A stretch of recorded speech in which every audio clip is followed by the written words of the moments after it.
Hey, Kate, give me 2 secs because my work companions, Seamus and Finnegan, are barking right now. So give me 2 seconds to go put them away. No problem. Well, I guess I will start email, or gosh, now I have email on my mind.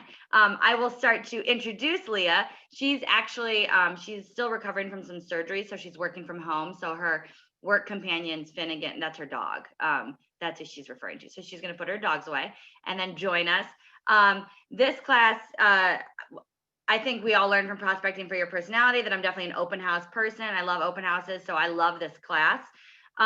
We said that there's a difference between passive prospecting and active prospecting. And if you just hold an open house with no preparation and no follow-up, that's passive prospecting. So this whole class here is really going to be about the active prospecting behind open houses and how you can really get the most bang for your buck. She does talk very quick. So hopefully you'll wake up, you can follow. It is being recorded. I will resend the follow-up email to everyone. And I'll just keep filling space till she comes back. Any questions for me about anything?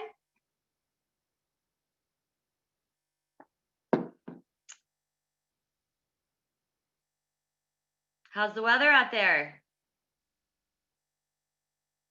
Maybe I should pause the recording. I'm going to pause the recording.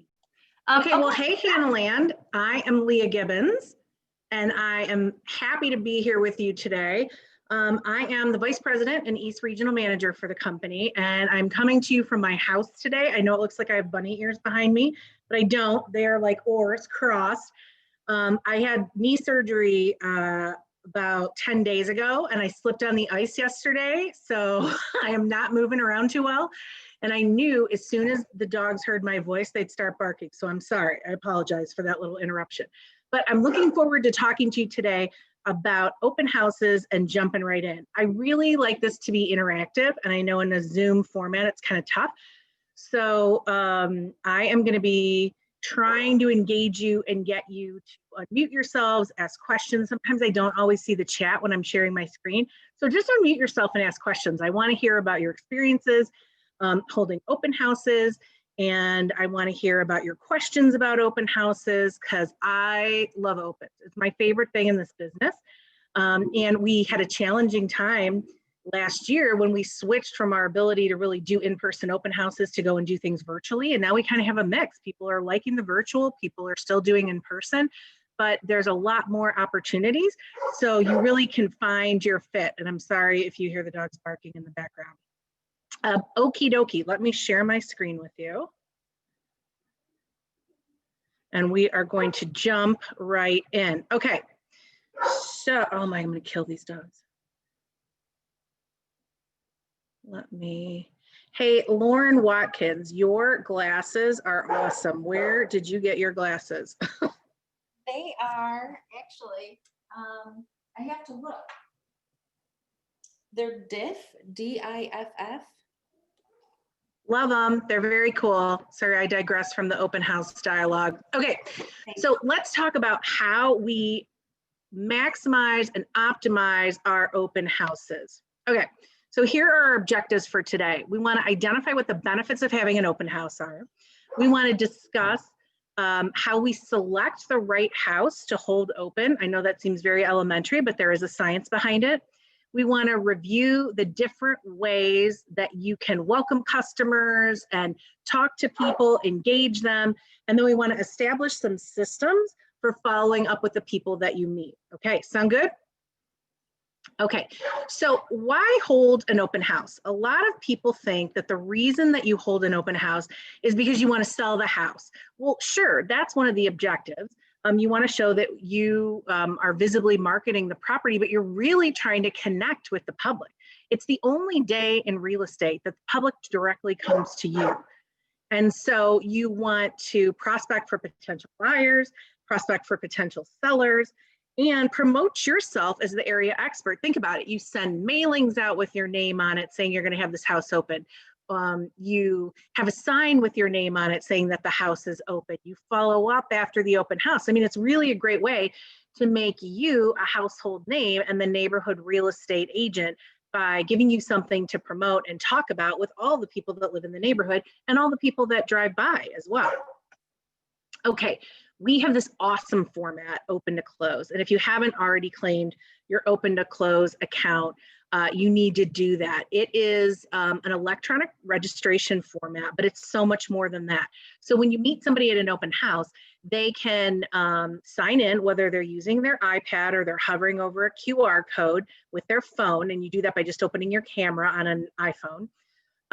So they go ahead and they put their information in. So I would say Leah Gibbons, I would put my email address, and then what it does for me, the person that's hosting the open house, is that it verifies my email address and it lets you know where my social media accounts are, my LinkedIn, all of those accounts that I have. So you can go and look at my profile, learn a little bit about me, and then hopefully get to know me better as a potential client and develop a relationship with me. So it's a really cool thing to do. Also, it allows you, everyone that you meet from that open house, you can send information to. You can send them a flyer on the property. You can let them know when the property's been reduced. You can have continuous dialogue about that house, or invite them to another house that you're holding open that's in a similar price range and similar market. So it's a really great platform for you to manage open house visitors or any showings on the property. You know, I love open to close. And so it really works well. It verifies all the social, the email address and all the social media accounts that the person has. And then it also sets them up in your database. So once they go in open to close, they then go into Real Scout and they get a customized search based on that property that they met you at. So same area, same price range. We can go in and tweak that if they give you information that they want to expand their search criteria. And then it also puts them in your Engage, which is your CRM program, so you can follow up with them and keep them in your database. So it's kind of like the first step in having a virtual assistant. You know, think about it. You got done with your open house, you come back, and you used to have a sheet of paper, and you would give it to an assistant and say, hey, log all these people that came in so we can follow up with them. Well, it does it automatically for you. So it's a great first step. So let's talk about how you can get the most out of your open house. You have got to do your research. You've got to know the property. You've got to know what kind of updates have been done on the home. You've got to know the comparative market data. And we're going to talk a little bit more about all of this, how you can best prepare yourself to know about the market. Because I have to tell you, buyers today are really savvy. They have a lot of resources at their fingertips. So they'll go in, they'll check Zillow, they'll get the Zestimate, they'll go and check the county records, see when it's sold and what it's sold for last. So buyers and potential sellers that you meet at an open house are very sophisticated and they have a lot of information. So you've got to up your game and you've got to bring something else to the table. So let's talk about the week leading up to the open house. So the first thing that you have to do is know the house. You've got to preview the home, take a look at it so you're familiar with it. Let me tell you why. I went and did an open house one time for an agent that had an emergency, and it was a 99th hour last minute thing where I went to the open house. I hadn't been in this house before. It was newly listed. And so I got there and, you know, put the lights on, people were coming, and I had one of the first visitors that came in was talking to me in the kitchen, and they said, oh, is this the door to the pantry? And I said, yes, it is. And I opened it up and it was the door to the basement. So I didn't know what I was talking about because I hadn't been in that house before. So do you think I looked very credible at that moment? No, I didn't look like I knew what I was doing at all. So you've got to go through the house, tour it, look and see where the benefits are. Where's the extra storage? What is great about the house? Is it the floor plan? Is it the neutral color palette? You know, what is really a benefit of that particular house? How do you do that when it's not your listing? Well, you ask the listing agent, if you're holding an open for on a property that's not yours, you ask the listing agent, hey, can I take a dry run through the house, just 10-minute walkthrough? Sellers don't need to get the house cleaned. I don't want to bother anybody. I'll do it when, you know, it's a convenient time, but I just really want to walk through, get the feel of the house so I'm more comfortable with the property and what it has to offer. You can't just rely on what you see online because you can't see the views from the different windows and you can't see a lot of things just from the photos online. So you want to go through and take a tour. You want to look and make sure the curb appeal looks great. So for example, in the summertime, you have to make sure that that grass is cut before the open house. During You know, these months you want to make sure that it's shoveled so people can get up the driveway and not slip like I did the other day and, you know, get up on the sidewalk. So you really want to make sure that the house looks great. And okay, let me give you an example. We have busy lives. You can hear my two dogs today chiming in on the class. You know, I've got two kids and my husband and I, we have a very busy household. We have bags of hockey equipment, football cleats, you know, cross country shoes. We've got junk everywhere in this house. So it's an active household. I walk past it so much, I don't see it all the time. If I'm getting ready to have an open house, that stuff needs to be cleaned up, needs to be moved out of the way. You don't want to come up to my front door and see muddy cleats sitting outside. It's not a great first impression. A pot of yellow flowers, no, of course it's winter, I'm not going to have flowers out right now, but that would be much more welcoming. So you want to make sure things look good. Think about houses that you go to when you're showing houses. So you're trying to get the lockbox open. Where people stand the most, believe it or not, in the house is at the front door, waiting for the agent to open the lockbox on a showing. So if that front door is all scratched and it doesn't look good, that's your first impression of the house. And believe it or not, it has a psychological impact on how people feel about that property. So you want to make sure there's great curb appeal. When it's not your listing, obviously these are conversations the listing agent would have with the seller. But when it's your listing and the house you're holding open, you want to make sure it's in tip-top shape. You want to evaluate that list price. The reason you want to tweak the list price is open houses are a great way to draw attention to the home, have everybody refocus on it and draw attention to it. Say, for example, I was at 155 of a list price. And my seller said, you know, I'm thinking about repositioning it, and now they drop it down to 150. I want that to happen before the open house because the natural price range that people shop in would be 1 to 150, 150 to 2.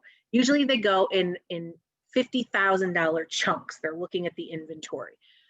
So I'm opening and exposing the property to a whole new group of buyers. So I want to get that price change done maybe Wednesday before the open house so that I can expose it to a whole new group of people that are in automated searches and portals. Okay. So again, not your listing. That's something the listing agent would be speaking to the seller about. But strategy wise, it's really good to tweak the price right before you have an open house. You want to, again, find out what the best features and benefits are of the property that you can point out. And, you know, believe it or not, people don't look around very much. You would think they would be very voyeuristic in someone's home, but they're not. So like if they go down to an unfinished basement, you've got to tell them, don't forget to walk through the unfinished basement and go into the second area where that great cedar closet is. Or, you know, I was in a house once where the basement was unfinished, but when you walked past the mechanical room, there was a golf simulator that was set up and it was staying with the home. So that was a really great feature, but you wouldn't necessarily know it. So you need to be able to point those things out to people because sometimes they don't see them on their own. And you want to let the neighbors know that you're having the open house, whether it's virtual or whether it's in person. Why do you want to do this? Well, statistics show that when a home gets listed in a market, over the next 6 to 9 months, 3 to 4 more houses will be listed in that neighborhood, on that street, in the, you know, the couple of streets that surround it, because it piques people's curiosity. Oh, the Joneses put their house up for sale. Wow. Oh my gosh, can you believe what they're asking? Wow, if they get that price, I'll sell my house. It starts to plant the seed and people start to talk about it. So you want to communicate to them. You want to invite them to the open house. You want to follow up with them and let them know what great comments you heard from people about the neighborhood and how you have buyers that are still looking in that neighborhood. You want to let them know when the house goes under contract, when it sells, when the new neighbors are moving in.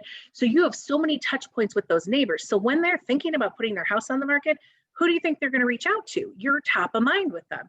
So you want to become that neighborhood agent. Any questions? Okay, I know I talk fast, I'm sorry. And I know you guys were lulled into a nice IT coma before I came on. So I want you guys to wake it up. All right, so let's talk about some things that you do want to discuss with the seller. And again, if it's not your listing, discuss this with the listing agent. What's the time frame for the open house? Now, I gotta tell you, I have an agent in my region who does open houses all the time. He does them on evenings, he does them on different days, he does a couple on Sundays. I mean, he's really perfected open houses. I love twilight opens. those are opens that we do typically in the spring and summer months, and they're on Thursday evenings. And I love them. Want to know why? Because people have a lot of stuff to do in the summer. Well, let's pretend that there's no COVID and we can go out and we can do things and go places. People have a lot to do. They have graduation parties, they have weddings, they have showers. Like I have a boat. I like to go on the boat in the summer. There's a lot of stuff that people are doing, and they tend to put their home buying on pause during the summer because they're too busy with other things. So when you can still have an open house and get their attraction, attention, and engage them on a Thursday evening before they have that long list of all the stuff that they're doing over the weekend, they won't put their home buying needs on pause. So they're really great. So sometimes in some areas, Saturday opens are great. Like new construction, Saturdays are a really great day for new construction. If you have a property that's by a new construction development or in a newer development, you may want to try a Saturday open house. Sometimes some people say, look, this, agents share, they share what's working. They'll say, hey, I had an open house today from, 11 to 1, and it was a really great time. People were running errands and they stopped, either on the way to the errands or on the way back. Sometimes people say, no, later's better. There's too much stuff going on. So you just kind of get a sense of what's working in that neighborhood, what works with other agents in that market, and you give it a shot. And then you evaluate. When I started in the business, brace yourselves, we used to do open houses like it was a standard in the industry. Everybody had them open from 2 to 5. Can you imagine? 2 to 5. And like in the wintertime, when it got dark, like you felt like it was midnight when you were leaving that house. It was crazy. That's not the standard anymore. We've really changed things and mixed it up. So survey what seems to work better for you and where you seem to get a better response. Okay. Sellers should leave the property. Number one, I used to say sellers can't be at the house during the open house because it's kind of like going to see a FSBO. People feel uncomfortable when the seller's there and they go through the home quicker. They don't take time to really look at it because they feel uncomfortable. And what do sellers do? They hover. They want to tell you everything about the house, and people just don't feel as comfortable really experiencing the home. Especially during COVID now, we're minimizing the amount of people that are in the home at one time. So we always say to the sellers, listen, we appreciate that you have so much information on this home. Take your cell phone with you. If anyone has a question that I can't answer, I will make sure to reach out to you so I get them the answer right away. And that's how you kind of give them a little assurance to feel that it's okay to leave. But really during COVID right now, they can't be in the home. We're trying to minimize everyone's exposure. And you want those buyers to feel comfortable and spend more time in the home to ask questions instead of kind of zip through it and get out. Okay, how many guests should you expect? Well, let me tell you, we have some open houses that you'll have 30 or 40 people at an open house. I mean, it's crazy. Now, I don't think that's a good open house, and I'll tell you why. You can't possibly connect or talk to 30 to 40 people at an open house. It's impossible. So you're essentially, what do they call those in buildings? You're a doorman. You're opening up the door, you're letting people in. You don't have time to really connect with everybody in that home. I'd rather have 3 people at an open house and have a really great opportunity to connect with them and talk to them than I would to have 30. But get a sense in your market and in your area for those that are having in-person opens right now. What kind of traction are you seeing? Are you seeing 2, 3 people? Are you seeing 5, 6? I mean, I just talked to somebody yesterday that said they had 12 groups through their open house this past Sunday. And some people are doing them in person and some are still doing virtual. So we'll talk about virtual a little bit later. Remember, even if you don't get a lot of traction at the open house, say you're not bombarded with 30 people, say you only get 1 person.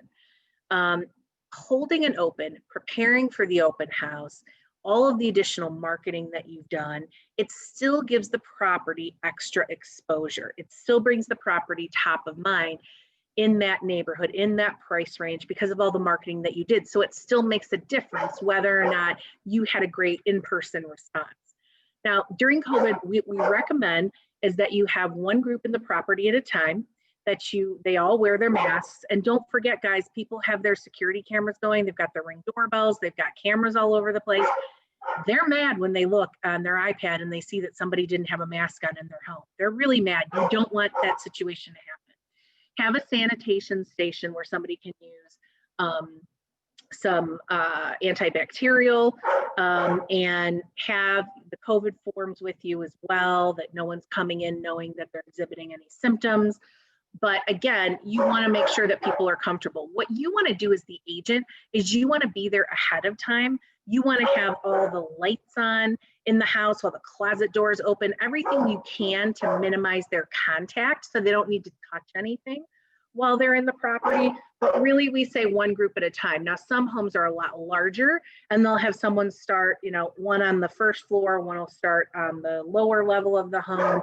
You need to make sure it's a level of comfort for that particular seller and for the guest. Now, what do you do while people are waiting to get in? Say you're having an in-person open house and say you've got maybe 3 groups of people that are there. It's a cold day today. Are you going to have them stand outside? No. What you're going to do is you're going to tell them, hey, wait in your car. You're going to go up to them, introduce yourself. You're going to say, listen, sign in, give them the QR code to scan or give them the iPad to use to sign in and say, look, I'm going to text you when it's your turn to come in. And then you can talk to them a little bit about the house. You can engage them a little bit. Actually, I have to say, for one-on-one contact and the opportunity to start to cultivate a relationship, it really has worked out better the way we're doing things during COVID, because people are making more meaningful contacts than they did when they just met them at the door and opened the door and let people go through. Okay. So the week before the open house, you got to determine how you're going to promote and what your game plan is for the open house. I like to do a couple different things. So say I've had 3 open houses, in the past month. I want to invite everyone that's attended those open houses and let them know where I'm going to be this week. Maybe it's not in the area that they're looking. Maybe it's not in the price range that they're looking, but I'm going to say, hey, if you're out and about at open houses this weekend, I'm going to be at 123 Main Street. Don't hesitate. I'd love to see you. Stop on in and let me know how things are going. I like to reach out to everybody that is in my sphere. Everyone that I know, hey, I'm holding this great house open at 123 Main Street this Sunday. Stop by. You're going to love this kitchen. I love to promote it to my sphere, and I do that on social media. I'll send an e-card. We have dynamic e-cards that you can create, whether it's your listing or not, on their particular property, and it blasts it out with photos of the property to everybody that's in your e-contacts. So it's a great opportunity for you to send things out on the property. I told you I like to invite the neighbors because I believe the neighbors are going to be your future buyers and sellers. So here's what I like to do. Neighbors typically feel a little sheepish about coming to an open house because they're not technically going to purchase that home. Sometimes they're looking to see what has the person done with their home. Sometimes they're looking to see, okay, here's what they listed it at. Let's go take a look and see how our house compares. Sometimes they're just being nosy. But what you want to do is invite them to come, because I like to have I like to do an hour before if I'm in person. If it is virtual, I would do 30 minutes before the public open house time. So say I'm doing 1 to 3. So from 12 to 1, I would say to the neighbors, hey, it's a special neighbor sneak preview of the open house. I'd love to invite you to the Smith's house so that you can come in, take a look and see what they've done.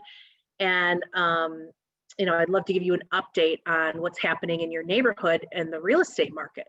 So I invite them to come in. Another thing I do is I'll do a social media post and say, so I alternate. I'll say, stop into my open house at 123 Main Street. It's a great house. And I also have a buyer's resource center. So if you're thinking about buying a home in the next 18 months, stop in. I'd love to give you some materials. Now, buyer resource center, maybe the next week it's a seller resource center. What is it?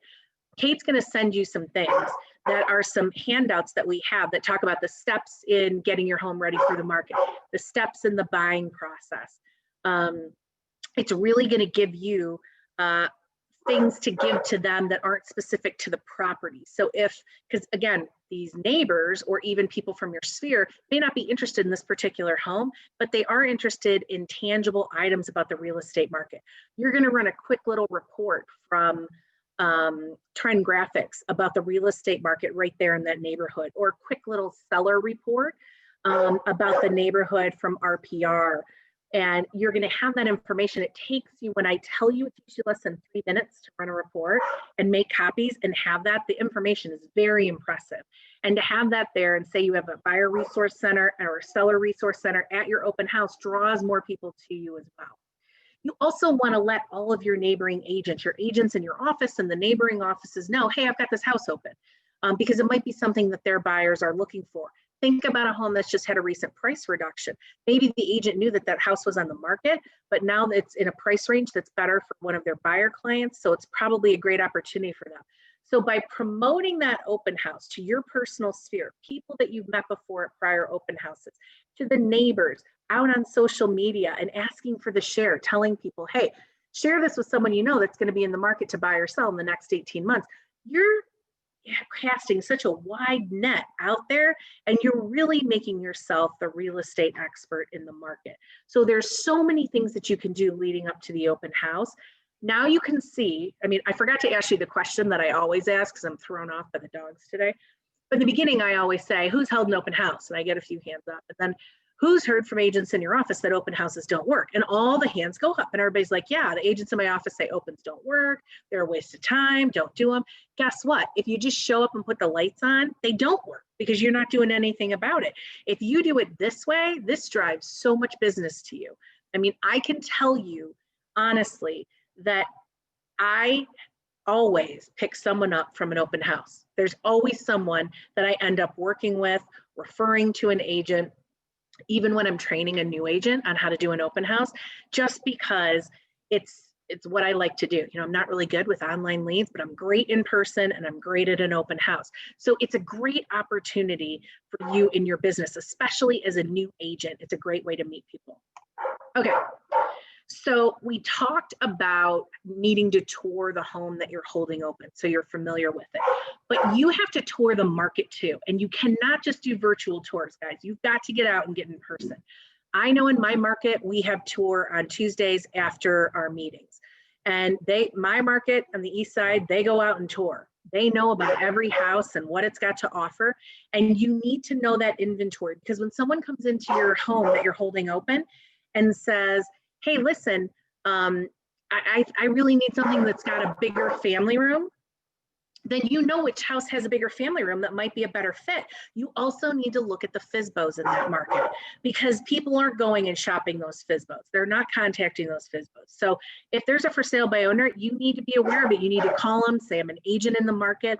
I'm going to be holding an open house, and I really want to take a quick run through your home. You don't have to clean. You don't have to do anything. I just want to know the layout. In case the house I'm holding is not a good fit, I want to be able to know about your home and tell them about your home as well. Okay, I'm pausing myself for a second because I can't stand the dog barking. You guys can hear it, right? Can't you? Yeah, okay. I'm going to go have a meltdown. I'll be right back. I have a dog barking at your dogs. It's so funny because my dog hears your dogs barking, and so he's going crazy. But I understand, so it's not bothering me. I'm telling you, I have 2 geriatric labs that sleep all day long till they hear my voice on a Zoom, and then they bark like anybody cares what they have to say. So I'm sorry. I'm going to go take care of that. Hold on.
So you've really got to know the other properties that are listed too. And here's what I don't want you to do.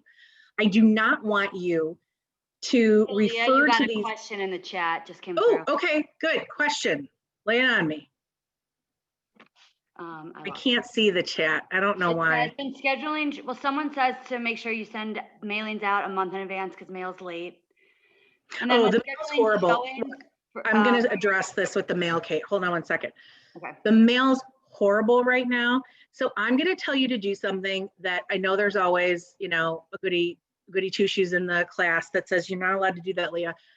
I put stuff in mailboxes. Yes, I know that only US mail is supposed to be in a mailbox, but I'll do an invitation to an open house and stick it in somebody's mailbox. I will do a door hanger and stick it on a door hanger, because if you're waiting for the mail right now, they're going to find out about your January open house in March. Yeah, good point.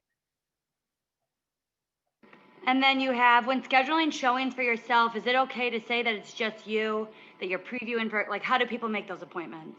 Yes, so when you're contacting Showing Time and you're setting up the showing, say it's an agent preview, no need for the seller to prepare the house for a showing, just doing a quick run through. And I'd like to do that because, again, put yourself in the situation. If you're getting your house all cleaned up and you find out it's an agent that was in your house like 5 minutes, you're going to be really upset. So, because you went through all the effort to get everything, you know, looking show ready. So yes, there is a way for you to say that and to let the seller know that they don't need to go the extra mile for you. Okay, so let's go back and talk about these competing listings. So Okay, real Leah, estate. now that there's more. I'm sorry. Oh, why can't I see the chat? I don't know, but when doing an open house, I'm going to give you both right now at once, and then I have a phone call. Okay. When doing an open house, is it better to stay in one central location, like the dining area or the kitchen? Should you walk around? I think you get to this. And then, are there COVID forms for an open house? Okay, I see the chat now. I was able to pull it up. I'm closing it. I got it. Thank you, Kate. All right. So here's the dealio. I do not follow somebody through a house. Number one, if you do, you don't know when somebody else comes in the front door. If you're showing them upstairs or downstairs. So I always stay on the main level. I don't hover, I guide. I post myself typically by the entrance so I can welcome people when they come in. And then I will touch base with them if they're going upstairs or downstairs, or, you know, say it's a ranch, they're coming back to the other side, just so I can touch base with them. I do not follow them through the house. Okay, so these competing listings. I don't like to give anybody a free commercial on my time, and I don't want you to either. Sometimes agents, like, they're so well known that they're known by just their first name, like, you know, it's Madonna or whatever, you know, the people are like, oh, they're so famous in real estate. Look, don't give anybody a free commercial. I'm going to give you a trick. There aren't a lot of listings right now.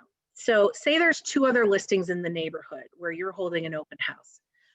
Go into the MLS, pull the MLS printout on it, and you're going to click on the parcel number. It says APN. You're going to click on the parcel number. It's going to tell you the seller's name. Now, this is a trick I learned from an agent a long time ago. You take the other 2 properties, know their addresses, write them down on a piece of paper, and write down the seller's name.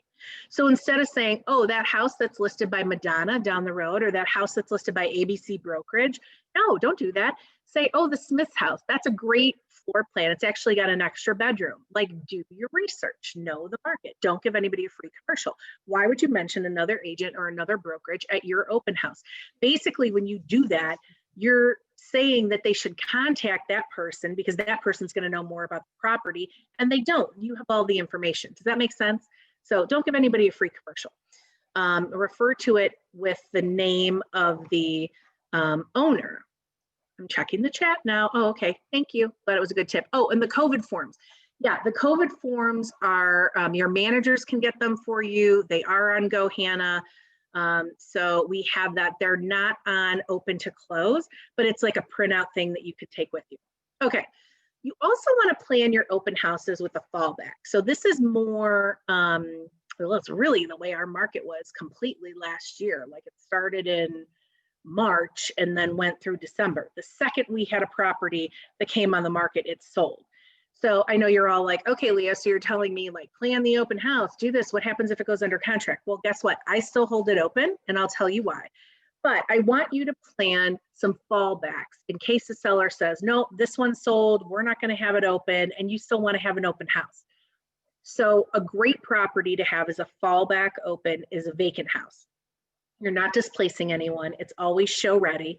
And in case your house goes under contract and you still want to have an open house, you can go ahead, switch, do some quick bursts of marketing for that vacant property, let everyone know that you invited, that the open house, yours, went under contract and you're very happy for those sellers. And now you're going to be at, 145 Main Street and invite people to come. So that's a fallback. Now, why do I say you should still have an open house when the property's gone under contract? Well, let me tell you, there's contingencies.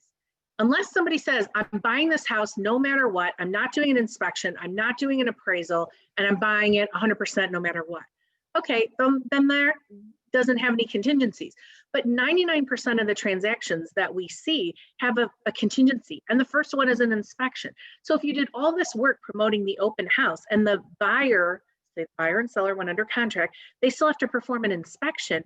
Why would you not hold the house open?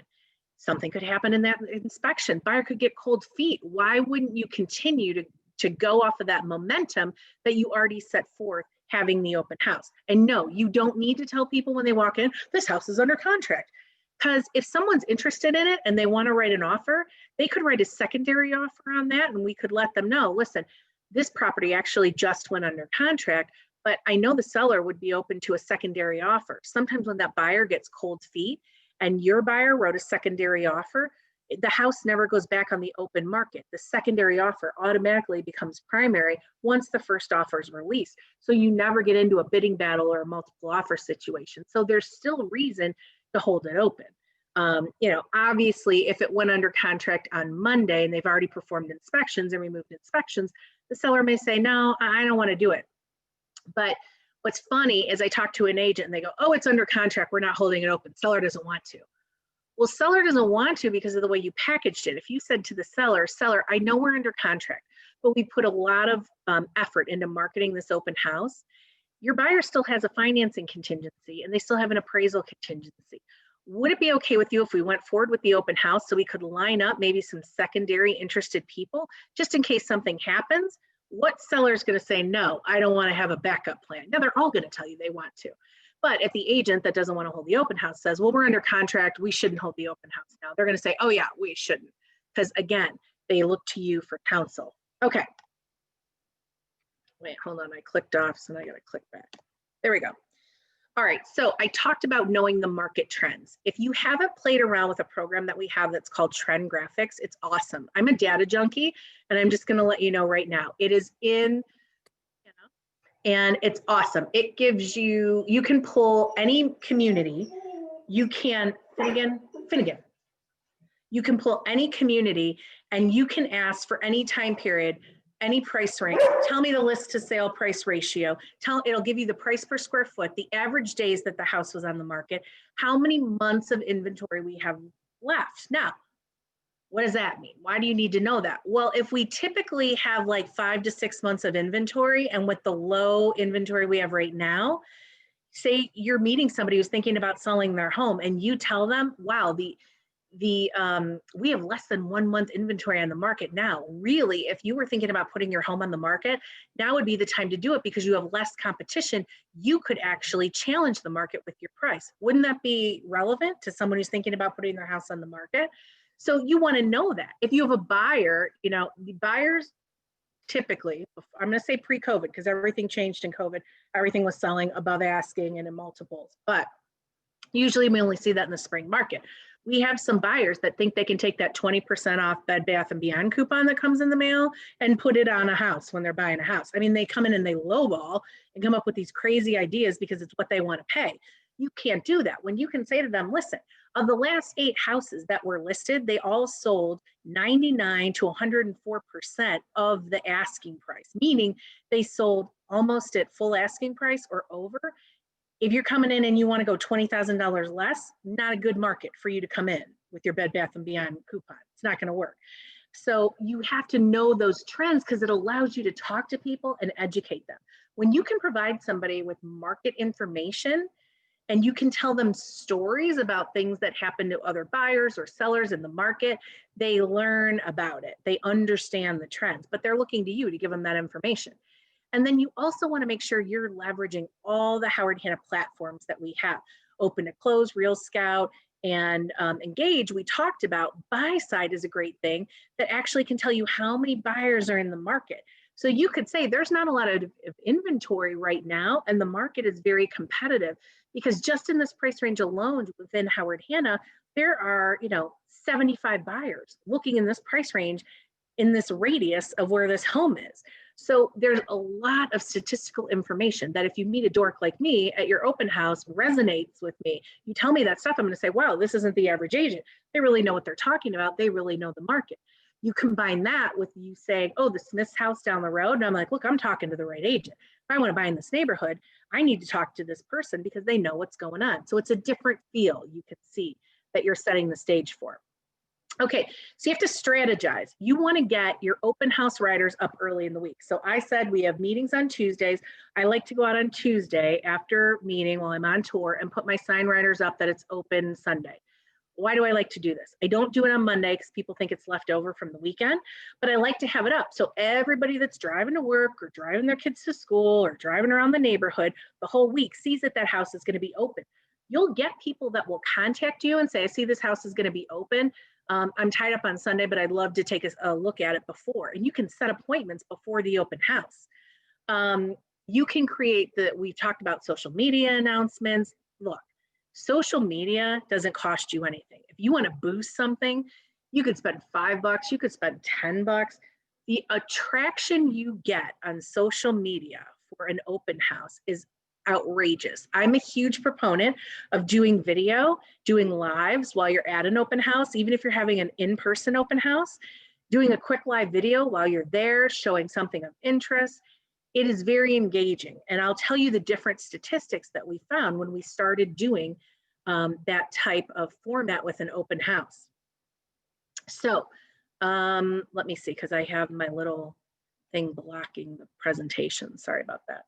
Okay, you want to let your office know about the property, that you're having the property open in case they're going to send some people over. And is the house like large where you really need a second agent in there? Because you want to make sure that, for security measures and whatnot, it doesn't necessarily have to be an agent. Remember, you can have an open house without having a license. You just can't say anything about the house. So, you're kind of, just like the people at the car shows, when they have the girls with the cars and they just go like this and they can't really say anything. That's kind of how you are. You could have a friend or a family member or one of your colleagues, another agent in the office with you at the open house. And if they had questions, again, they could just direct the person back to you. So let's talk about the seller to-do list. So getting the house ready for the open house. They've got to clean it. Now, let me just tell you, I've been in the business almost 30 years. Oh my gosh, it's a crime.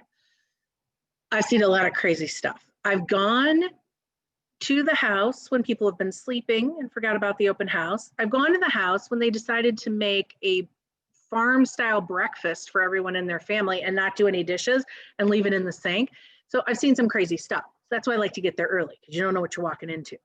But you got to make sure you remind that seller, hey, let's make sure we have everything shoveled. We've got everything put away. Like right now on my counter in the kitchen, I've got stuff I probably wouldn't have out if somebody was coming. I'd like to clean my surfaces. You want to make sure that the landscaping is freshened. Right now, trust me, since I took a tumble yesterday, make sure you've got stuff salted so people don't slip and fall. You want to make everything look comfortable and like you're ready for company. I like to have all the lights on. A lot of our TVs have music stations, so you can have music playing. That's what I tried to do for Seamus and Finnegan today, but apparently they're not digging the 80s music because they were barking and weren't having any of it. So, you can have music playing. You could have, I'm not going to say you should put on Headbangers Ball during your open house, but have something playing just to kind of set the stage. Really cool thing, if they have a home theater, make sure a movie's on and make sure it's something like Top Gun or something that makes it attractive to be like, wow, look at this theater room. This is a great feature in the house. The dining room. So you can actually have the dining room. You can ask the seller if you want to set the table, if it's a formal dining room, for formal entertaining, because that gives people a visual and they'll look and say, wow, this is a great place to have a holiday meal. You know, you can go ahead, and that's what they do in model homes. They set the stage. They show you what it would be like to live in that home. And that's what you want to do. So what happens when the homeowner has dirty dishes in the sink and doesn't follow the to-do list? Okay. Truth, I washed them.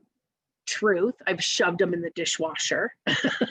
And I'm not saying that they've hired you and you are now their housekeeper, but you know, out of necessity, I'm like, I'm not going to have somebody come into this house with my name on it and see dirty dishes. I'm not. So hopefully they have a dishwasher and you can shove the stuff in the dishwasher. I've also taken papers, if they've left a bunch of papers out, like right now, you know, I've got a stack of papers next to me. If I was having an open house and the agent came and saw the stack of papers, like I've shoved that stuff in the oven before. Note to self, make sure you take it out of the oven then before you leave, so that when they go to preheat their oven for dinner, it doesn't catch their papers on fire. But you know, do something where you can make sure stuff is out of the way. How do you, funny, put them in the stove. Yeah, that's what I did. How do you make a vacant house more inviting? Okay, so this is a challenge. So vacant houses are tough because you walk in and you don't see anything. One really cool thing that you can do, if this is your listing, you can use like Box Brownie or something like that, that'll do virtual staging. And you can take the pictures of the virtual staging and kind of have a frame in some of the different rooms. So people, while they're standing there and they see that it's vacant, can look at the photo and go, oh yeah, this is what you could do. This is what it would look like to make it more inviting. But it's tough. Like I've gone into vacant homes and I put a cookbook on the counter with maybe a whisk and a bowl. I've gone, and my girlfriend has this table. We call it the lucky table. Like it's this really great high top table with these really nice leather bar chairs. And she puts it in any house in itself. We call it like the magical table. But seriously, she would take that table and she would do that. Now, are we in the staging business? No, but we do collect things that make things look a little bit more inviting. But the virtual staging is a great thing you can do now to really, the company's called Box Brownie, and it's one of our preferred vendors. So when you go into Agent Media Marketplace on GoHanna, it's listed under there, and they do a really nice job. Now, here's the deal. If today was an open house in the Gibbons house, I know 2 four-legged friends that would not be here. You need to try to get your sellers to remove their pets from the open house. If you can smell it, you can't sell it. So think of it that way. Pets, cigarette smoke, I mean, it's tough. It's a big challenge. So you want to make sure that if you can, pets are put away. I will tell you funny stories. So I've got these big dogs who now you could tell are sleeping because they have not been sequestered in the den. But you know, these little dogs bark like nobody's business. Okay. If you've ever gone into a house and you've been touring a house and you get like, and they're always in the laundry room, and you open the door of the laundry room and it, swear to God, you think you've got 5 pit bulls that are like ready to come at you, and it's like a little chihuahua or something. It startles people. It startles them. And then they remember, oh, that's a house that had that crazy dog. You don't want them to remember the house that way. So if the pets can be removed, it's the preferred method. If they can't be, try to contain them to one area of the home where they're not going to disrupt the showing process. If your seller has anything, valuables, a lot of people take their jewelry off and leave it on top of the dresser. Don't do that. Don't just shove it in a drawer underneath, because again, we're not there as a security person in the home. We want them to put their credit cards away, their checkbooks away, their medications away, any valuables away, and locked up. Now, one thing that I do tell people is, if someone's there and they're going to try to perpetrate a crime, if they're going to try to take something like prescription drugs or something like that, put them somewhere. Like right now, you know, I've got stuff out on my kitchen counter. I would throw that stuff in a Ziploc bag and probably take it into my walk-in closet in my master and throw it in a piece of luggage that I have in there. That's not where somebody's going to look. If I have valuables, I'm not going to stick it right where somebody could quickly open up a drawer, see that I have my wedding ring in there and my watch, and take it. So we tell them, you know, use some common sense. You've got people coming through. But again, remember, most sellers are utilizing some sort of security device now where they've got cameras that are recording everything anyway. So just remind them to have things removed in preparation for the open house. And then on Hannah Presentations, we have a whole seller's guide of a checklist for what they should do every day and things they should do before showing to make sure the house is show ready. Okay, so, you know, when you're getting the house ready, you really you want to replace light bulbs. You want to make sure that if anything's broken, that you fix it, you repair it. I love to tell people to neutralize. There's a Sherwin-Williams color that used to be the color that I told everybody to paint. It's Killam Beige, and believe it or not, it's the color behind me. I have it all over my house because Killam Beige looks good. It's not too beigey, it's not too yellowy. It's like a great color. Even in the land of grays and everything else that's popped up, it's like a safe color. If somebody's got really bright, intense walls, like, you know, purple or chartreuse or things like that, sometimes you see that stuff in kids' rooms, especially, or bold colors in dining rooms or powder rooms. You know, again, if they're getting feedback that that's not a good look, that's deterring people, as having them neutralize is a great idea. And there's tons of social media graphics and tons of e-cards that you can send. Things look a lot better when you get rid of stuff. So I just recently redid my master, and I have this giant master walk-in closet with all these compartments in there that my husband did for me. And I got rid of so much stuff that I looked at it and I'm like, gosh, I don't have that much stuff, but everything looks so nice and neat. So you want people to declutter. You want the closets, when they open the linen closet, like, you don't want stuff falling out of it. You want it to look organized. And again, if you can get those pets out of the house, that's a great way to go. Have them come and pick mine up too. Okay, so safety things. First of all, you have to use common sense. Now, I'm going to tell you that an open house is not really, you know, people are worried about someone coming and doing something to you, the person that's holding the open house. It's not really the best format for that because you never know when the next guest is going to arrive. So my father was a police chief, and he used to say, you know, it's not really the ideal situation that a criminal would come to an open house, but they could come and try to steal prescription drugs or come do something like that. But you have to use common sense. Post yourself at the front door so you can see who's coming and who's going.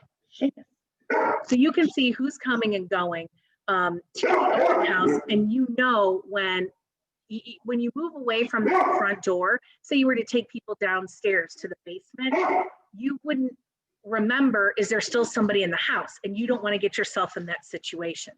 Always let people enter the room first. Oh, for the love of God, these dogs.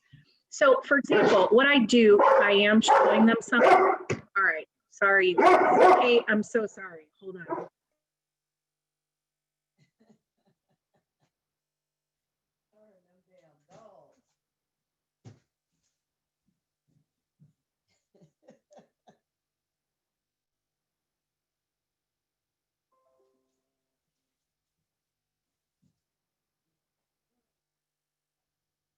Infamy. It's gonna be the class where, like, I am pet free because I'm gonna take their collars off and let them go in a minute. You want to make sure you know who's in the house at all times. So you don't want to like go down into the basement with someone and not know who else is in the house. You also want to let people enter a room before you. So I don't like to have people get between me and an exit. So I wouldn't walk into a master bedroom on the first floor and say, you're going to love this walk-in closet, and now I'm obstructed from an exit. So use common sense. If you're ever uncomfortable, step outside. Say you're not getting great reception. Say you have to make a call, and invite them to finish their tour. I will tell you, I've never been in a situation in an open house where I felt threatened or I felt at risk. I've met some weird people, but I've never really felt that I was in jeopardy. So you are the most important thing, not the house, not the valuables. And so you, if you're ever feeling uncomfortable, I think you need to go out, you need to make a call, have someone come to the open house with you, make sure that you use the resources that are available to you. Okay, let me go in the chat and see what's what. Okay. If the seller has a nanny cam, do they need to leave notice that it is on and recording? Okay, they don't. You are supposed to let people know if they are under video surveillance. Ohio is a one-party state when it comes to audio recordings, but they are supposed to let you know if they have security measures in place in the home. 90% of the time they don't tell you. But if something goes wrong or someone doesn't have a mask on, they send you the footage. So as far as staging a vacant, you can contact a home stager, but right now with the inventory being low, the house being super clean and as much repaired as possible is great. Let's see, the window cleaned and such. Yeah, basic things like some elbow grease, cleaning windows, making sure you have bright new light bulbs in all the fixtures, making sure that if you have like a broken switch plate cover on the lights that you replace that. That makes a big difference. And you're right, things move so fast, you don't really need to spend time and money on staging. Let's see, do we still have office code words for suspicious situations? Okay, so every office is different, but we used to have one where someone would call and they would ask what the taxes were on an address. And we knew that was like from the old days. We knew that was something where if you weren't comfortable, that was the code word. I wouldn't waste your time calling the office. I would call 911. If you're concerned about something, there are apps where you hit a button. Right now I can tell you because I have a 16-year-old and a 14-year-old that like track me. I feel like I'm chipped like an animal because they're always looking at my iPhone and they're like, what are you doing in Shaker Heights still, Mom? You said you were coming home. So, make sure people know where you're at, what the times are for your open house. And then I wouldn't waste time calling an office. I would call the police if I felt at risk. Can we have coffee at the open house? If so, would that be a good idea? Okay, so you guys are really thinking, I dig it. So I like to have some things at an open house. Food's tough because people walk around and get crumbs. And right now during COVID, a lot of people aren't comfortable with having more contact in their house. But for example, if there's a beautiful porch and it's the spring or summertime, I like to have lemonade out on the porch because why? Somebody will come and get lemonade or water and they'll stand there and talk to me a little bit more and we can talk about the house. If I like to have things, I usually have bottles of water for people. Sellers a lot of times don't want people dripping things or getting crumbs. And right now during COVID, they're hypersensitive. Like I don't think they'd like people eating or drinking in their home. But I like to have little things set up where I have my sign-in stuff or regular in-person open so that they can come, fill out the information, grab something. It gives them a little sticky time right there where I can talk to them a little bit more and get to know them a little bit more. Should you get to an open an hour or so before it starts, just in case? I love to get to the open house early. Say I'm doing the neighbor open house. Say my open's 1 to 3. I'm doing the neighbor open house from 12 to 1. I'm probably going to get there at about 20 to 12, just so I can get lights on, get everything set, put my signs up, and we'll talk about that too.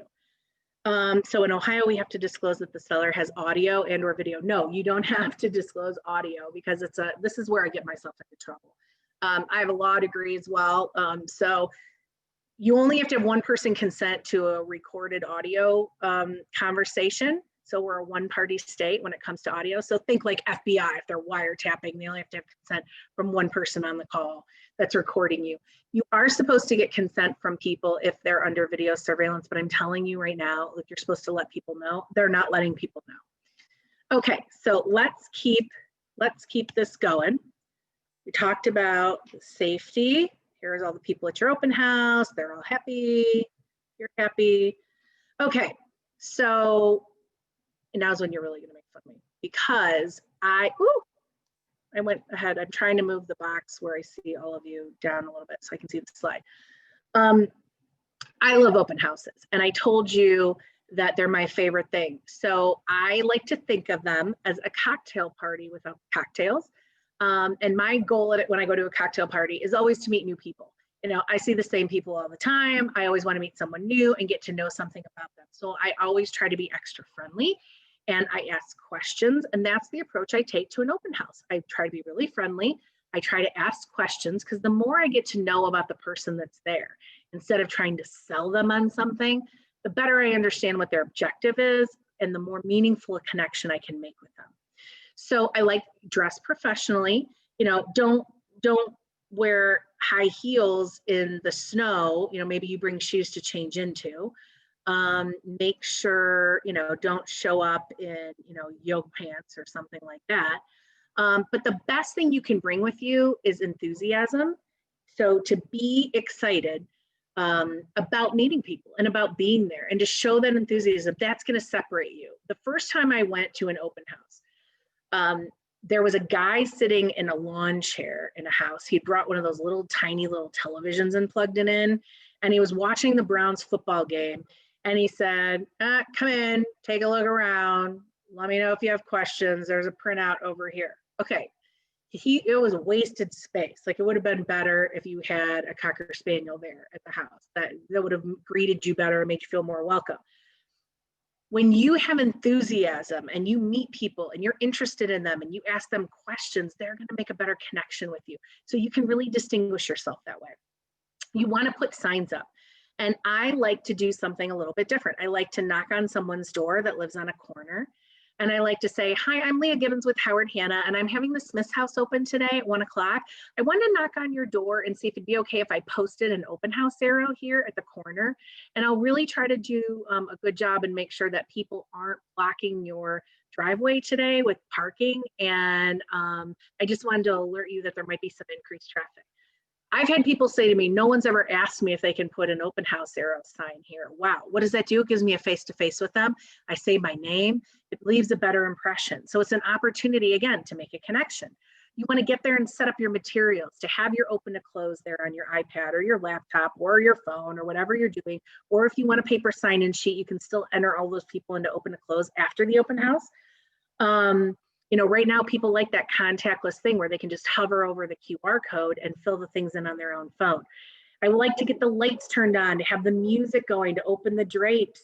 Okay, don't do heavy air freshener. A lot of people have allergies to that stuff. And so remember when the nasty potpourri smelling air fresheners and stuff came out and people thought it was great and they overdid. You'll actually get people that start coughing and sneezing in your open house, and then that makes everyone else think, ooh, what's wrong with this house? So don't do that. Just try to have open the windows a little bit if it feels a little closed up. Sometimes you might want to light a candle, things like that. Just set the stage so it seems inviting. And then I want you, if you're going to have refreshments, you can talk about that. If you're not, right now, I probably wouldn't suggest it with the time of the year and what's going on with COVID.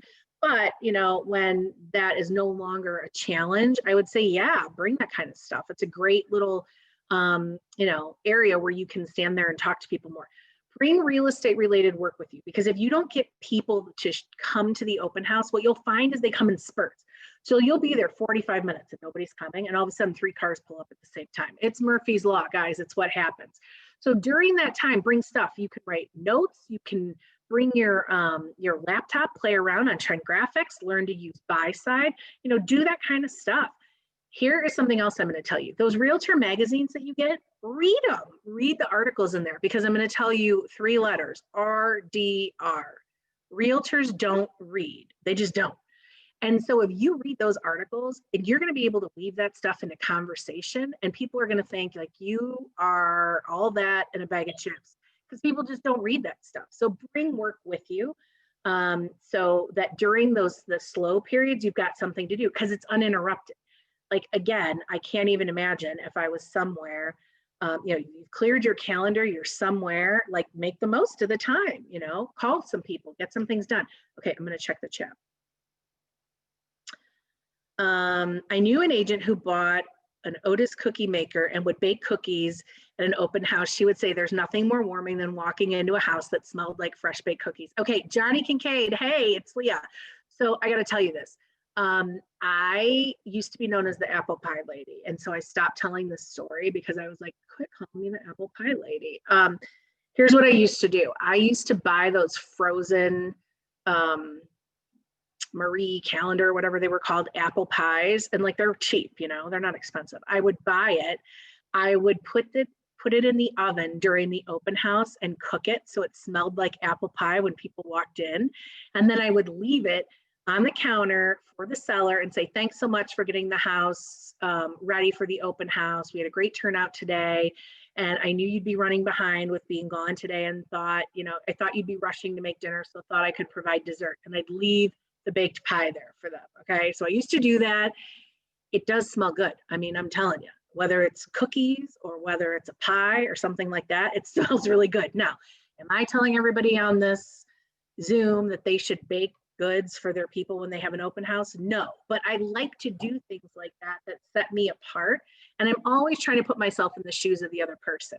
Like we do this all the time. We hold open houses all the time.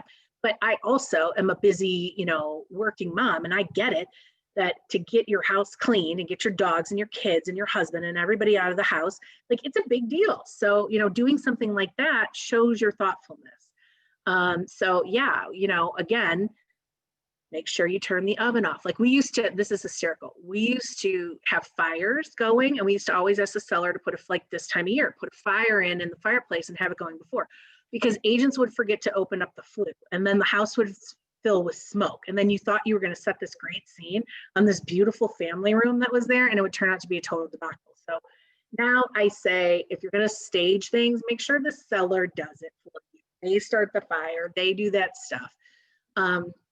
But again, smells do make you feel a certain way. So just like visually, how when the table's set, smells make you feel a certain way too. Even another thing I used to do is take a little bit of apple cider and a cinnamon stick and just put it on the stovetop, and that would smell, and just everybody loves the smell of that kind of goodness. Okay, somebody asked a question, how many signs do you put up? Okay, so here's another one of my hacks that I'm gonna tell you. I put up more signs than anybody. If you invest in anything right now, invest in open house arrows and put your name on them too. I would say your name, mine would say Leah Gibbons, open house. And I'd have all these arrows. I put extra open house signs everywhere. And I'm gonna tell you why. When I managed in an office in Rocky River, I had an agent. We used to get these listings in a neighborhood called Beach Cliff. And we would always have maybe like 6 or 7 at a time that we had listed there. And no matter what, Mary got more people at her open house. And I would always say, Mary, how do you get more people at your open house? We all have them open, and yet she'd have 13 people and I'd have 9. And she said, it's signs. She put them on every corner. Here's what people do. Even though we have GPS, people start driving until they get to an area where the signs lead them somewhere. So say there are 3 homes open in a neighborhood, you're going to start following the signs. And if they all lead you to the same house, you're going to get more people going to that one open house than you are. They used to take, I'm going to tell you a word, we used to use a newspaper with them, and they used to drive around and go to the different addresses. But now it's signs. They're going to follow the signs. So put them out on every corner. I mean, I think you should at least have 4 arrows directing you to the house, but like I'm all about putting 6 out there if you can. So double the number of open house signs, you'll get more people there, I promise.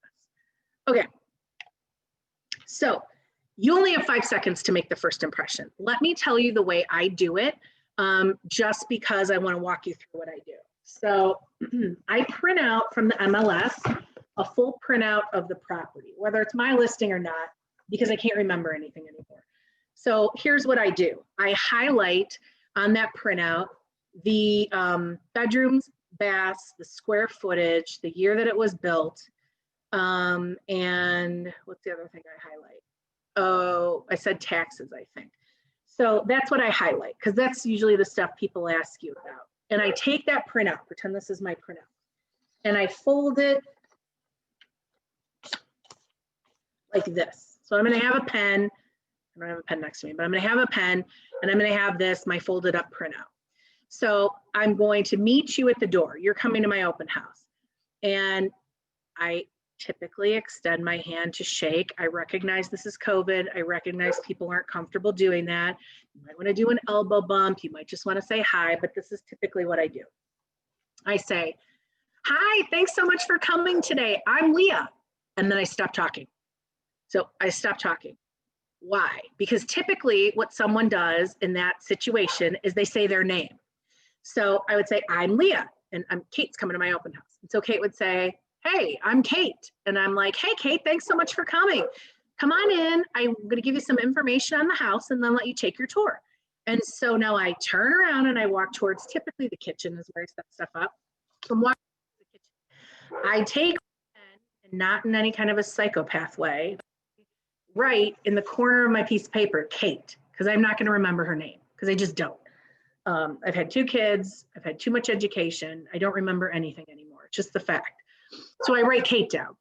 And then I say, we walk in to the kitchen where I have my iPad, all right, or maybe I have my QR code right now, and they're gonna come up to that, and I'm gonna say, Kate, as a courtesy to the seller, if you take a minute to register so they know who's been through their home today. So Kate's either gonna hover over the QR code with her phone, or she's gonna sign in, or I'm gonna say as a courtesy of the seller, if you take a minute and sign in so the seller knows who's been through their home today. Now, am I really telling the seller who's been through the home today? No. But if I say, hey, Kate, can you give me your email address so I can email you till you buy a house for me? Do you think Kate's gonna fill it out? No, she's not. So, I mean, that's what I say as a courtesy to the seller, because people are very willing to do that. And if they say, oh, if Kate says, Leah, I'm working with Kathy Lesueur, and I say, that's okay, Kate, go ahead and fill out the information and put Kathy's name next to yours so I can follow up with Kathy. All right, that's what I say. So then I say something about the house. So I say something like, Kate, I really think you're gonna like this house. It's the only house right now in this price range that offers 4 bedrooms instead of 3, and it has an extra half bath. So here's some information on it. I'm gonna give a highlight sheet. I'm not gonna give a crummy MLS printout because that's janky. Who does that? You're gonna actually have a nice highlight sheet that you do, and we have templates for that Kate will send you, and say, take a look around and please let me know if you have any questions. So then Kate's gonna go on her way. She's gonna walk around a little bit. She's gonna come back, maybe she went upstairs, and I say, hey, Kate, so what do you think so far? And then Kate says to me, it's okay. I don't know. I was hoping something would be a little bit bigger. Or maybe she'll say, well, I looked out back and I was hoping it was a fenced in backyard for my 2 badly behaved Labradors so that they could run outside. And I would say, oh, you've got 2 dogs? You're kidding. So do I. Or I would start talking to her, like where I live in Bay Village. So I would say, hey, Kate, do you know that this house is actually close to the dog beach? We have a dog beach where you can take your dogs and they can swim in the lake, and it's a little dog beach. I'm going to say something I know about the neighborhood. I'm going to ask questions. I want Kate to tell me how this house fits or doesn't fit her needs, okay? And then I say, well, please continue your tour. Don't forget to check out that extra storage closet in the master bedroom. And then before you leave, if you just check in with me before you go. Okay, Kate continues her tour. She comes back and I say, so what do you think? How's this house compare with the other homes you've seen? And then I say, what does it have that you like? What's it missing that you think you need? And then this is where I differentiate myself, okay? This is what I say. I say, have you just kind of been looking online and at open houses? 99% of the people, guys, say yes. So I say, well, you've got to be really frustrated because it probably seems like there's nothing on the market. 99% of the people say yes. And I say, gosh, that's because we sell so many homes before they hit the market. Because each week in my sales meeting, all of my colleagues tell me about the new listings that they have coming up, and we share our inventory and we match our buyers with them. So if you're waiting for something to show up online or you're waiting for it to be held open, you're missing out on a huge part of inventory that never even makes it to the market. Tell me again what you're looking for and I'll keep my ears open for you. Okay, now, does Kate have a reason to stand there and go, okay, I want to buy in University Heights. I need 4 bedrooms. I need this price range. I need this. All of a sudden, she's motivated to tell me things because I just said, I have access to inventory you're never going to find out about unless you work with me. So that's my spiel. That's what I say. It always works. I don't care if you have 50 houses on the market or 5. People never think it's enough. I come from a time when we had, okay, I told you I live in Bay Village. I pulled up the inventory the other day and there were 15 houses on the market. 15. And they, like, I think there were only 4 under 400,000. All the rest, you know, went all the way up to the lakefront estates over $1 million. 15 houses. When I first started in the business, we had about 75 to 80 houses on the market. Okay, 15, like that's crazy. I know it's January, but that's nuts. So I don't care. People never feel like it's enough on the market. So you can say that. That's what I say. That's what works for me. I ask questions. How does this fit? What's it have that you're looking for, that you like? What does it have? Does it not have that you're looking for? So I can get an idea. And then I could say, well, the Jones house down the street actually has an extra family room. Maybe that, I'd love to show that to you. If you have time today, my open house is done at 3. I'd be happy to show it to you after my open house, or we could do Monday evening at 6, whatever fits better with your schedule. I don't say, when would you like to go? Okay, and here's why. Kate knows if she wants me to do something for education, if she's like, when is it good for you? My standard answer is, I don't know. I don't even know what I'm doing tomorrow because I never know what my calendar is. But if she says, Leah, can you do this today at 11:30 or can you do it tomorrow at 3? I'm going to know. I'm going to say, yes, I can do this time or no, that time's better. Don't give people too many choices. This is just psychology stuff, but it really helps. Okay, so I told you what I did. Be prepared for the questions. People are going to ask you things like, why are they selling? I'm going to give you an answer that works for everybody.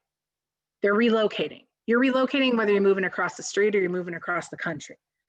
Where are they going? Typically, I say they're staying in the area, they're moving closer to family. I mean, I don't say anything like, oh, the couple's getting divorced and he's moving here and she's moving there, because you don't divulge that kind of information. But I always try to be conversational and answer people's questions, sometimes without really answering their question. One thing I'm going to tell you is do not ever lie. The only thing you have in this business is your integrity. Don't compromise that. The public knows. They're testing you. They think that we have a low trust factor as an occupation. So they're testing you. They want to know if you're going to be truthful or are you only trying to sell a house. So when they say, how long has the house been on the market? Tell the truth. If it's been on the market for 3 months, say that. If you just reduce the price and now you're getting more traction, think about how you can package it. So I'm really big on being intentional with what I say and how I say it. So for example, I would say, well, it's been on the market for about 3 months. We started off a little bit higher, but we reduced the price. And in the last 7 days, we've seen a huge uptick in traffic, okay? That doesn't mean this thing's been sitting on the market for 3 months and nobody wanted it because the seller was nuts and priced it too high, but it tells a story without giving all the additional color commentary that you may want to put in, all right? So you've got to be truthful, you have to be. When someone says, how much will they take? Say, I'd love to find out. I'd love to write an offer and find out for you and see what we can do. Know what the taxes are, know what the average utilities are. Those are questions that people ask as well. Okay. Remember, you're trying to sell this house because remember, the clients are not only watching the people that come to the open house, they're watching you at the open house and what you say and what you do. And they get mad when you're trying to say, oh, well, yeah, this wallpaper is horrible. I would take it down too. That's not going to sit well with the seller that's on their iPad watching you from the local Starbucks. They're not going to dig it. So, I mean, ask questions about their opinions about things. Point out some of the features. What do you think about the granite counters in the kitchen? That 3-car garage is a nice feature. Talk about those types of things. Weave those in. Find out how long they've been looking. And how long they've been seriously looking. Ask them what their time frame is. What I like to say is, if you found the perfect house, how quickly would you want to move? Like, how quickly would you want to be in it? This is really interesting because people don't know how long it takes to buy a house. When my husband and I bought our home, it was your escrow period was 3 months. So, I mean, you had to wait 3 months. That's crazy. It's like 30 to 45 days now. 3 months you used to have to wait before you'd be able to move in. So now when you have people that are looking, say in the summertime, and they're like, oh, well, we'd like to have a house and be in before school starts. So we're all settled before school. You're like, listen, people, you got to back this process up 50, 60 days if that's the case, because you've got to write your offer, you've got to get it accepted, and then you've got to get moved. And so if you're looking in July, you don't have much time before school's going to start. So I always like to say, if you found the perfect house, how quickly would you like to be into it? You know, what's your idea of moving? And then do you have a home to sell? Because a lot of them have a house to sell. And so you like to talk to them about where are you living right now? And then what I like to say is, hey, you know what? I'd love to stop over and take a look at your place, kind of get an idea for the scale of your furniture and what you have. So it'll help me when I'm looking at some of the houses. Am I really looking at the scale of their furniture and stuff? No, I'm going and sizing up that house that they're in now, trying to figure out how much it's worth and to give them some information on that property as well. Don't spend, here's the kiss of death. You get trapped by the chatty Cathys at the open house. And when there are people that are really motivated, sometimes you don't get as much time to spend with them because you're trapped. That was one reason why I started doing these neighbor open houses, because the neighbors used to come in and chit chat about everything. And I would miss my opportunity to speak with people that were really interested buyers. So I separated the neighbors to make them feel more special, and also to give myself a little bit of breathing room for other buyers that came in.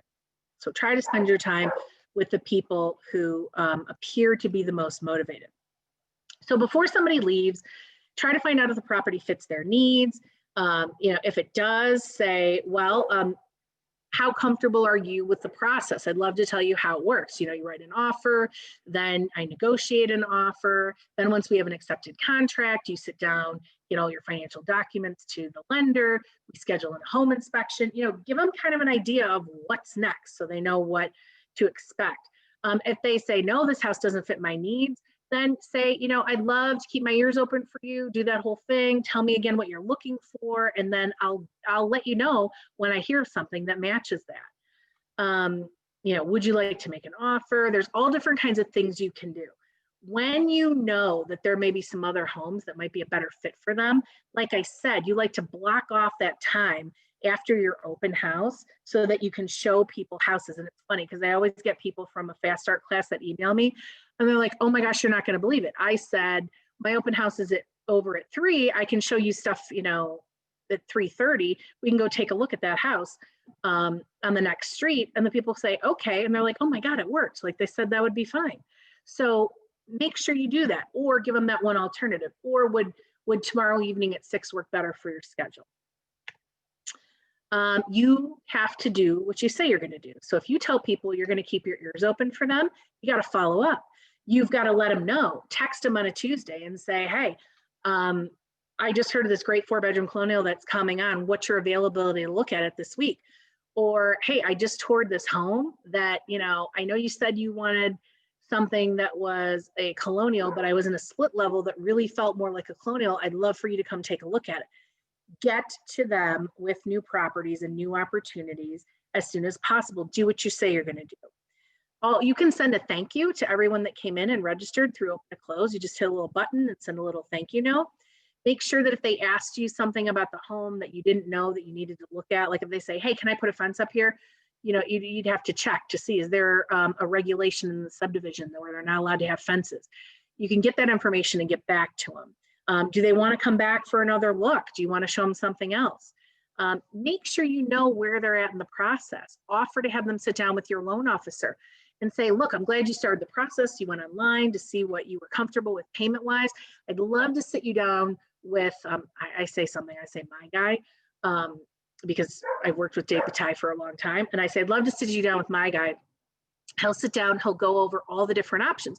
There's so many different programs, depending on how long you think you're going to stay in the home and how much you're comfortable putting down.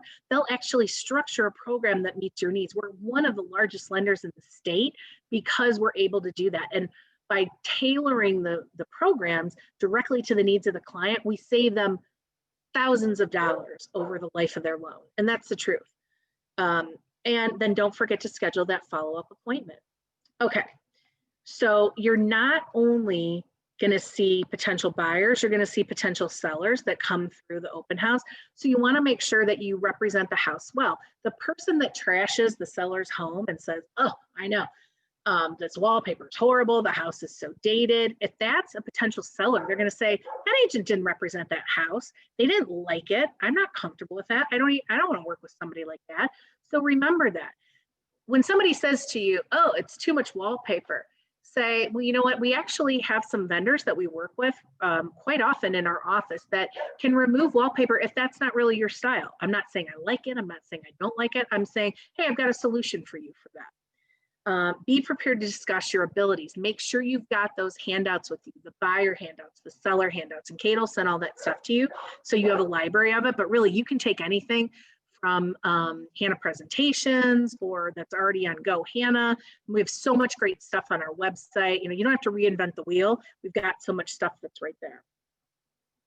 And we have so many e-cards and things that you can send. Once you get those people, remember, once they're in Open to Close, they also go to your Engage. So you can put them on a campaign for a potential buyer that starts sending them messages, about home buying and things. And so it's a great way to stay connected with them in addition to talking to them about property specific things. Okay, now let's talk a little bit about virtual open houses. So regardless of whether you're doing in person or you're doing virtual, it's still about people.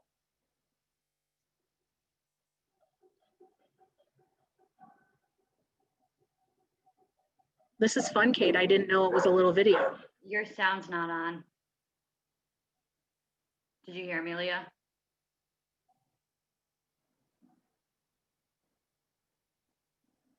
Leah, we can't hear it. What? Do you want me to skip through it? Yeah, there's no sound. I can All send right. it to them after. Adios to the video, but nice video. So, okay, what's a virtual open house? It's the same as a regular in-person open house, except you do it online. And there's a couple different formats that you can do. This is a cool statistic. If you search real estate virtual tour in Google, it will yield more than 891 million results in 0.63 seconds. Like, that's ridiculous, ridiculous. People like video. I don't understand. Oh, now my Google's talking. How funny is that? I shouldn't have said the G word. Okay, so there's so many different ways that you can conduct a virtual open house. So you can do a pre-recorded video. You can walk through, record yourself doing this tour, and you can have that air. Some people are really nervous and they don't want to do something live. I'm all about the live. You get better engagement.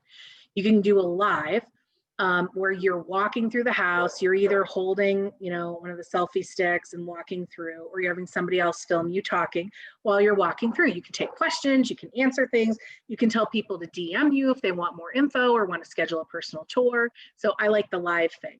Or you can just have a series of photos that play and you can put music with that, and that can be a virtual tour of the house too. So there's a lot of different options you have with doing things virtually. So you've got to choose the technology that you want to use and the platform that you want to host, whether it's a Facebook Live, a Facebook event, whether you're doing a Zoom, StreamYard, or any other platform. And you want to put your virtual open house link in your MLS listing data if you have it listed in the MLS, because MLS doesn't have a spot for virtual open houses, but we do on GoHanna. So you can market it on GoHanna as a virtual open house, but sometimes people don't read. Remember, it's not just realtors that don't read, it's people that don't read, and they show up live. So we've had people doing a Facebook Live at a house and people show up to tour the house because they don't realize that it's virtual. Hold on, I've got a question in the chat. What is DMU? Oh, direct message or instant message or Facebook Messenger or Instagram message, any of that stuff. Like, is DM is an old term, isn't it?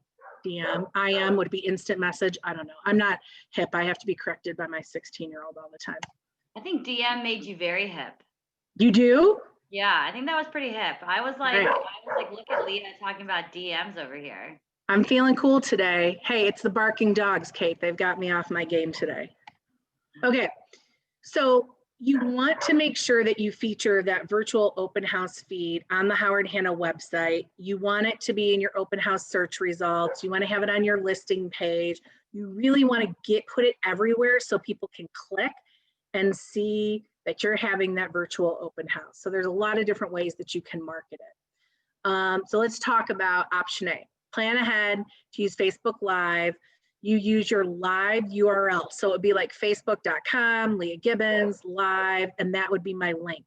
You can create a Facebook event in advance, and then you're telling everybody, hey, I'm gonna be holding this house open. It's a live open house, virtual open house, and then you can go live on Facebook at that time.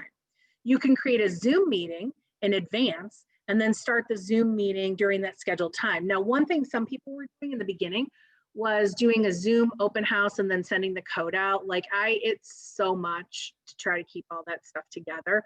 I'm just like, go live. And then you can also do quick little videos while you're at the house that you can post on there. Even if somebody doesn't catch the live, they watch it later.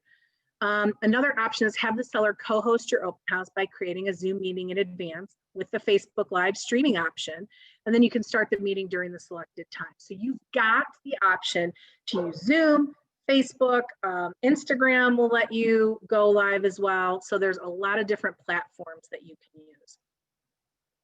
We've got riders, and they actually get your attention because they're pink. They pop out, virtual tour sign riders that you can put up. You can start promoting that open house that you're going to be doing a virtual open on this date. You can do little live teasers, stand in the kitchen, stand in the master, talk about the great, you can't wait to show them more about the house and do little teasers leading up to it. There's so many different social graphics and stickers and e-cards and things that you can use. I mean, check this out. Here's the QR code for the virtual open house. So one fun thing you can do too is you can put, like on your signs, you can put QR codes that people can hover over, and or you can even put it on the house, like on the front door, to schedule a virtual or an in-person open house too. You can do that. That's another little marketing thing to do. You can create a post and put your link in there. So many different things. So you want to share everything on social, and you want to tell people to share the event with people that are thinking about buying or selling. I'm going to tell you that I did my first event. I was managing in Cleveland Heights last year, and it was like we were doing a big virtual open house. We had like 10 houses that we had open, and we were live. So we went one to the next, and it was awesome. We typically in an open house would get 10, maybe 12 groups through the open house. We boosted this. We had like 400 engagements on each property, which was crazy. You never could do that with a regular open house. So even if you're doing something in person, you can put a little quick video while you're at the open house. Do a quick video, show something, tell people you're there. They can stop by. They can set up a personal tour. If you're doing the live and they've got questions, they can send them to you in Messenger. You can go back on with them live if they want a closer look at anything. There's so much flexibility that you have, but your optics and your audience are so increased online. And so it's awesome. So from your agent website listing page, the consumer can see more information about the listing, click through all the photos, join or register for your virtual open house, and they can request information for showing or more info from you right from your agent listing page.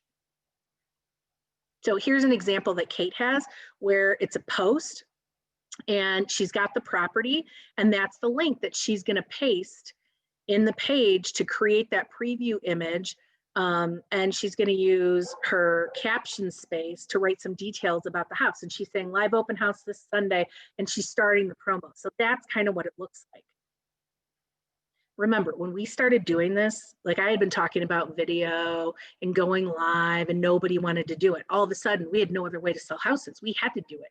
So it was clunky at first, but people really got the hang of it. And here's the thing, you have an opportunity at an open house to show people who you are. You don't get to see somebody's personality from a postcard or seeing their name on a sign.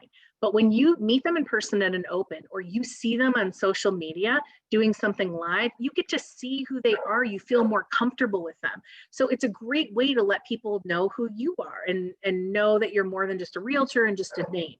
There's tons of editable graphics that you can use to post on social. And then you have all of these stickers that you can use as well. I mean, you've got really great stuff. There are e-cards. They're on GoHanna under marketing. You've got e-cards and the dynamic e-cards that will pre-populate with the images from the MLS on that particular property. You have a sample marketing plan for social media that's for the week of the open house. So it'll actually say, here's all the stuff you can do to get prepared. Here are all the teasers you can do, remind people to tune in, but it gives you a whole game plan. So you don't have to say, okay, I'm going to do this Facebook Live open house. Now what do I do and when do I do it? Like, this marketing calendar walks you through every step the week of the open house. It's great. And that's on GoHanna under documents and marketing campaigns under virtual offerings. And it's great. Kate put that together. It's really helpful. So you have tons of, oops, I clicked ahead, I apologize. You have tons of training resources and marketing materials that you can use. On our Howard Hanna YouTube channel, you can find videos on how to use editable social graphics. If you're sitting here today and you're like, Leah, what are you talking about? I don't even know what a sticker is, but it can tell you how to use stickers, the little animated ones, how to get the most out of your dynamic virtual open house. You can watch little snippets of videos that will walk you through these little steps if you're not already comfortable with it. So we want you to be comfortable with in-person and virtual, because you really, I like doing blends. I like in-person, but I also like going and doing little live snippets from the house. And think about it.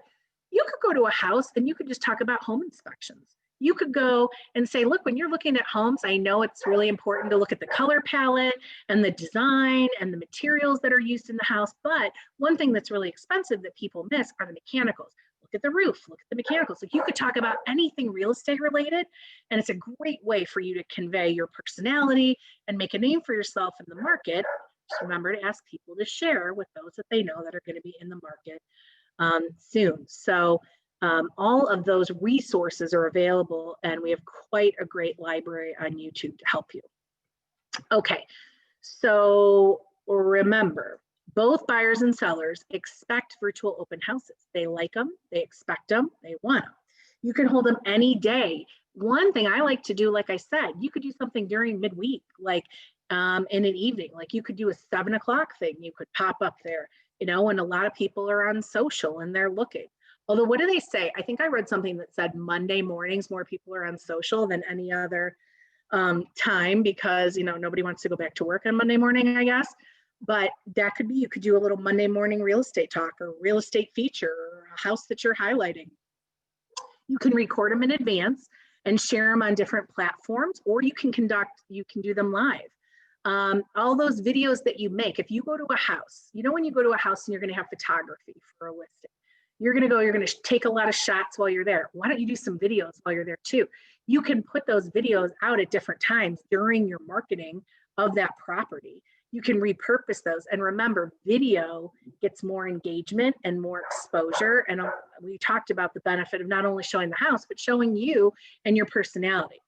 Nobody's great when they first start. Listen, I started doing these. Kate, when did I start doing like classes as video? So you used to have to come to a class in person. I know this is crazy, right? To have classes. And I used to have these things called career enhancements for everybody in my region. I do one a month. And then agents were always saying to me, I love the class, Leah, I love your content, but I was at an inspection, or I wish I could watch it later. So I started recording them. Then I started broadcasting them live. So I do a live viewing on my YouTube channel. And then I take the link for anybody that couldn't tune in live and they could watch it later, and I'd have printed info, and I did a whole big thing. Look, I hate myself on video. I hate the way my voice sounds, even worse than I hate the way the dogs bark in the background right now.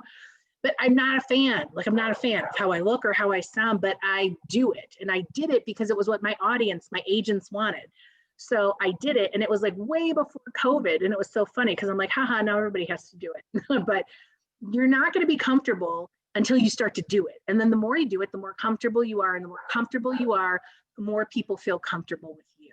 So give it a shot. Don't, hesitate. And have somebody that makes you feel comfortable film you. My assistant's name is Jenna, and I would have Jenna film me when I would do these little snippets and stuff for agents in the region. And she would laugh and I would laugh, and it would make me feel comfortable. Have somebody there that makes you feel comfortable. Okay. There are tons of handouts and worksheets, and you have action items too. So this maximizing your open house opportunities goes over a lot of the things that we talked about today, and says, don't forget about FSBOs and expireds, and really, puts this all together and wraps it all up for you. Your action items, you have to attend an open house. Ask your manager who is a good agent in your office at an open house. Go as a visitor, listen, see the way they conduct themselves, how they do things. Then you got to host an open house. You have to send and add a sample tour of your home as a video. You want to claim your open to close account because it's so awesome, guys. Start using open to close. I love it. Download the open to close app. Do your open to close homework on GoHanna. Create a quick flyer or an open house announcement. Do these things so you're used to doing it. I know it sounds like a lot and there's a big checklist, but it is all stuff that the more you do, it'll become second nature. And again, remember, the more you promote, the better return you're going to have. Even if you don't have a lot of people show up in person, you've gotten traction in that neighborhood, traction on social media, and you've highlighted that house and highlighted yourself. So I think I have a question in the chat. Nope, it's me, Leah. I'm just going to show them their 2 assignments. Oh, perfect. I thought somebody was going to say, for the love of God, make those dogs stop barking. Hold on, I got to get my other computer. And I want you to know, I would be in my office doing this training class, but I literally just had surgery on my knee and screwed it up so bad when I slipped on the ice that I can't really walk around very well. So that's why I'm doing it from home today. All right, well, I want to show you guys just a few things really quick when we talk about your homework assignments with open. I'm going to stop sharing. Oh, yeah. Do you guys see my screen? Yep. Okay. So there's a ton of classes out there. So I'm only going to show you the 2 most important things. And then what we've decided is to not do the full platform on these classes because you're learning so much and we don't want to overwhelm you. So the first thing Leah had said was claim your account. This is so important, especially for open to close because of the app feature. You actually cannot log into the app, the mobile app or the iPad app or tablet app until you claim your account on GoHanna. Claiming your account means that the first time you open it, you have to be through our intranet. So if you don't have GoHanna yet, you can't claim your account. That's how it syncs to the GoHanna network. That's how it knows what your listings are. So what would happen? So someone's like, well, Kate, I don't have a GoHanna account, but I want to download the app. Well, it's going to ask you to log in with your email. And if you don't have a Howard Hanna email, you're going to have to pay. And we don't want you to pay. We're paying for you. All right. So once you've logged in, it's going to ask for you to create a trial password. And you don't want to do that either, because then it's going to not sync to Howard Hanna's account. So if you do not have a GoHanna account, don't listen to anything I'm saying. If you do, then right now, whether you think you're ever going to use open to close or not, I don't care. Just go to your agent tools and open to close. Just open it. That's all you got to do to claim that account. You have to do it through the GoHanna intranet. All right. Once you've opened it, it's going to sync your account and you're good to go. All right. The 2 things that I want you all to do. Oh, by the way, does everyone see this screen? Did everyone see that SSO screen?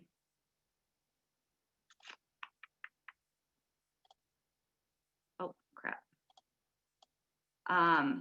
So I want you guys to just be aware when you do download on your phone or your tablet.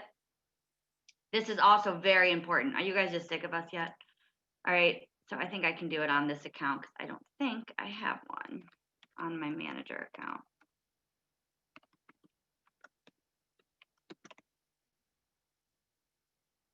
So on your tablet, on your iPhone, if you've just claimed your account, does everyone see this login with Partners SSO? Say yes, shake your head, give me a thumbs up, something, because it's going to go away in a moment. Hold on, I'll get it back. That means single sign-on. All right, see all this good stuff? That's what's going to happen if you don't claim your account.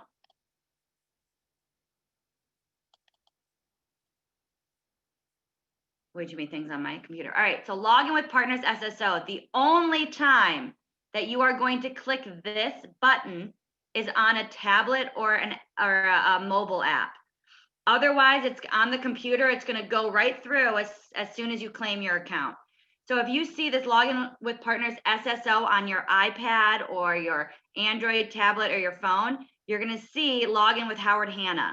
You're going to click that, and then it's going to send you to GoHanna for the single sign-on, and then you're going to have it on your phone. Once you've logged into it on your phone, no matter how many times IT tells you you have to change your password, your account's synced. You're good. You're on your phone. You can open it whenever you want. Any questions on the login part? Yeah, Kate, so I'm on my computer and I'm trying to do it.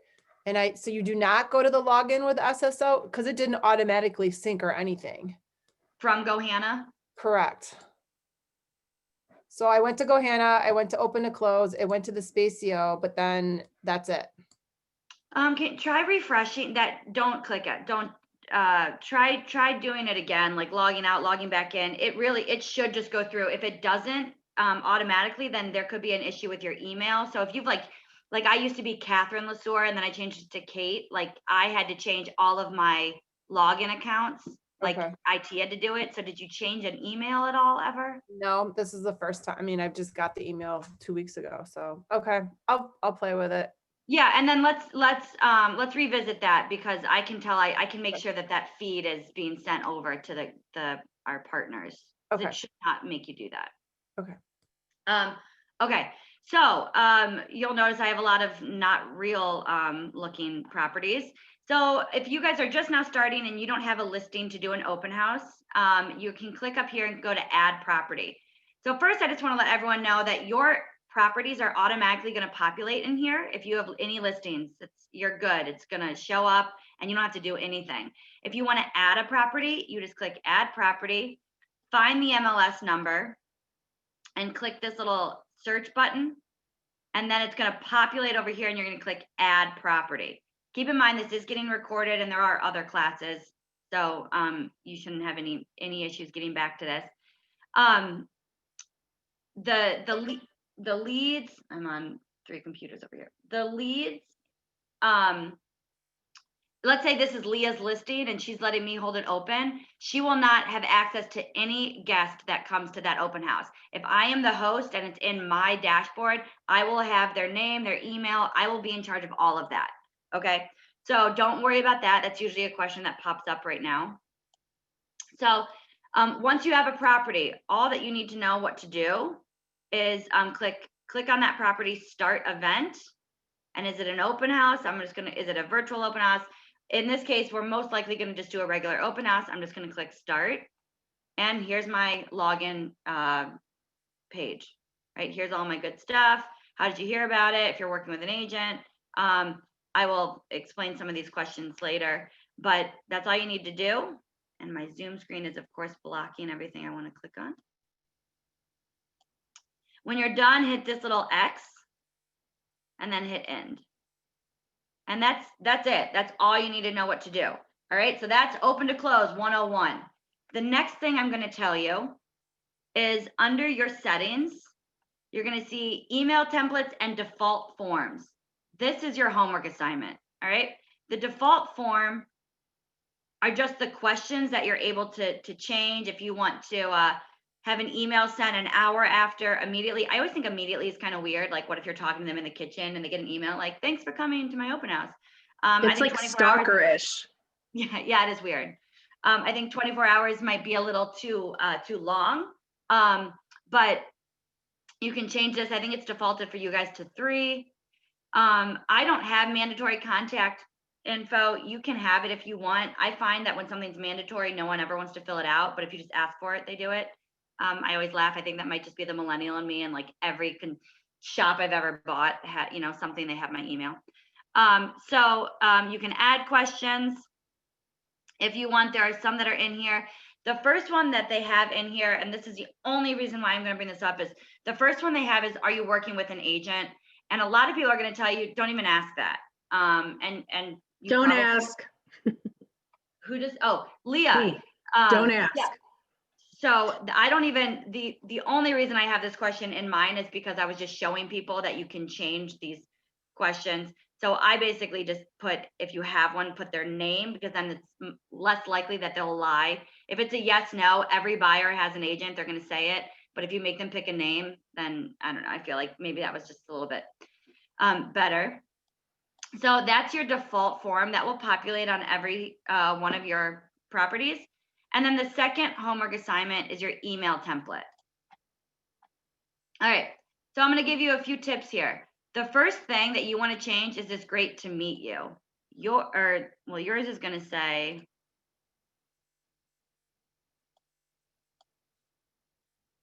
I changed all of, there we go, okay. So yours is going to have something like this. It's going to say OH and then address. And it's going to just look like an automated email from a computer that says, 123 Main Street open house. And let's say that you go, you have a buyer that goes to a lot of different open houses that day. Well, they're going to get an email from me that says 123 Main Street open house. They're going to get one from someone else that says 555 West open house. And you want to separate yourself from that. So the first thing, if anything that you do, is just change this so it looks like you actually sent out an email to them. And then you can edit your actual default message. And I don't like automated messaging. I think it's terrible. I will never get into those. So I've changed my message, and I think you should change yours. I do tell them about Real Scout because I don't want them to be confused when they start getting emails from me. I do give my cell phone number in the first line. So what this actually looks like, yours is going to have, where is it? Yours is going to have this, in the middle and a very blah, like, thank you for coming to the open house. So I kind of put that at the bottom. You can do it wherever you want. I just put it at the bottom in case for some reason, they didn't like the house, but they liked me. And then I talked about our secret inventory. You kind of want to be like, members only club of Howard Hanna with our exclusives, and we're going to have, we share our listings before with everyone else. So I wanted them to feel like they were going to want to work with me. So you just want to change this, obviously, make it personalized, special.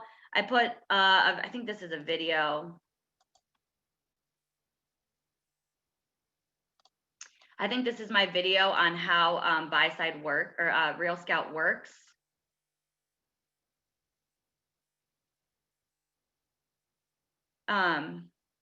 Great.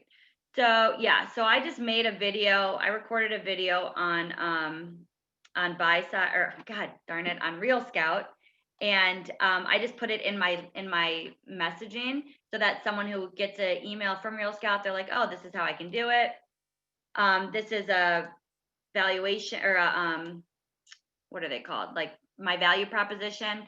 And they can click that and learn about me. In that presentation, there's like a video like, hi, I'm Kate, nice to meet you. Leah was talking so much about video content, and that's what I've tried to do, especially if they're meeting so many different agents at open houses. You really want to stand out, and video content's gonna definitely do that. So, and then I did the Buy-Side link. So there are videos on how to do this, but if anything, just change it. Write it so that it speaks more about you. It's more welcoming, personalized, all that good stuff. All right, so you know me, we're going to review that one more time because I go fast. The first thing you want to do is just know how to add a property. All right, you just want to know how to add a property. So click. You want to search by MLS ID is going to be probably the best option. Once you search it, you'll put this little magnifying glass and then add property. It will show up on your dashboard. All right, when it's time to start that open house, start event, and you just click start, and you're done. What I like to do, so if you're in an area where there's maybe not that many people into tech, or I don't know, they're probably weird about iPads or whatever it may be. If you wanted to do a paper sign-in, you could also do a QR code, but if you wanted to do the paper sign-in, I would just have my Spacio app. So if you want it from the App Store, I don't know if you guys can even see it. It's that's what it looks like. It's SPACIO. And I would just have it open on my phone.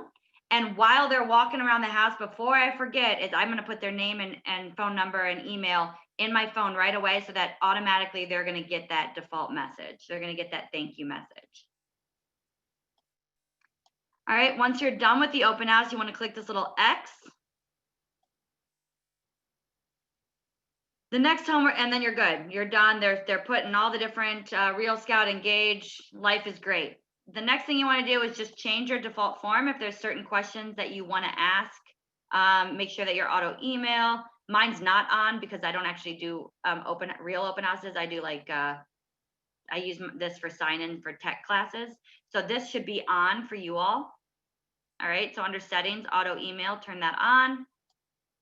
And then your last assignment is to edit your first one up here, edit your form, visitor follow-up open house. I've got one more thing to tell you about that does not require this computer. It's called offline mode. So a lot of people ask me about, stop doing this. A lot of people ask me about using a tablet at these, or buying a tablet for real estate. And any Android tablet or an iPad would work. Fire tablets is a roundabout way to get the Spacio app on it. If you have one, we can go through that. Do not buy a Fire tablet for your open house apps and your real estate apps. The great thing about these is you don't actually have to pay for internet. You can use Wi-Fi, and there's a mode, it's called offline mode. If you open your Spacio app while you have internet, so let's pretend that this is actually a tablet and I don't want to pay monthly for data. I open Spacio and then I just close my app and I go to my vacant open house that, it's vacant, doesn't have Wi-Fi, probably doesn't even have like running water, which is probably where my mom would send me in the first place, pain in the butt.